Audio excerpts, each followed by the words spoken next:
scrolling. Question. I think I'll start here. I'll say that for me, equity is compassion, right? You actually just got me thinking about a random story. I'll just tell you real quick. Fundraising. You do a whole bunch of research and you find someone that has the capacity, might have some linkage to an organization, might have some interest in a certain cause.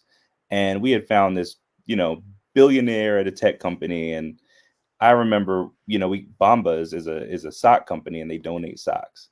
And part of the tactic was like, what if we actually send one of these pairs of socks to this group of billionaires and centimillionaires, and we just say, hey, give this pair of socks to the next person you see on the street.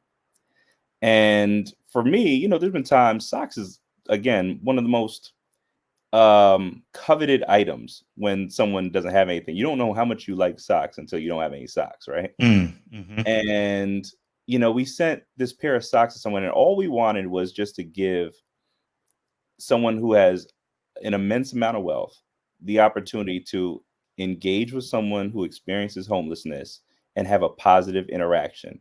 And not just a positive interaction, but an interaction that gets to the core of human connection. And if you could just, in your space as a billionaire, just engage with this person over a positive thing like socks that's so small, trivial, something we don't even think twice about, what can happen? And I'll tell you this. A few weeks later, we get a $100,000 check from him. Wow. And from that point on, he gave us $20,000 a month, $240,000 a year. And even though I never spoke to him, I have a really good hunch it's because we sent him that pair of socks, right?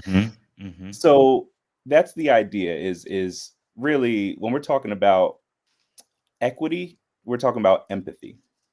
And one of the core components of empathy or equity is understanding, right? So we utilize that understanding when we're talking about homelessness prevention as a whole. Stop scrolling.